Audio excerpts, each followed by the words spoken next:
Well, that's exactly right. This situation could be a long ways from over, and you can see that here because of the police tape and the barricades that they put up in front of this building. We're told Madison Street could potentially be closed until they determine there's either not a risk of collapse or the building is taken down. We don't know when that will be, but neighbors say they were not surprised at all when this fire started, and they're frustrated with how the city has handled this building. This was the aftermath of a massive fire that gutted a vacant apartment building in First Hill. It's extremely frustrating. Emily Nagel and her neighbors were woken up in the middle of the night as the fire spread.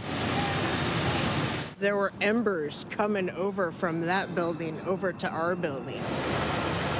It took a few hours for fire crews to knock down the flames. The vacant building fires have been significant, and they have been a real challenge for us. Fire Chief Harold Scoggin said they still don't know if everyone made it out. There's a possibility of people inside the structure, and that's pretty challenging for the vacant buildings in the city.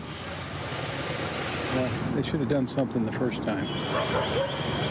The building became vacant in 2022 after this fire, where multiple people had to be rescued. Since then, it's been empty. And they become a hazard immediately, they're vacant. Mike Corey says there are multiple vacant buildings in First Hill that attract trespassers. Well, I think the vacant buildings aren't vacant in the city. I would just like to see them get leveled immediately. Immediately they become a hazard. Neighbors say it's just been a canvas for graffiti taggers and an open invitation for trouble. You told me you feared that this was going to happen. We knew it was going to happen because people were coming and going. There were small fires.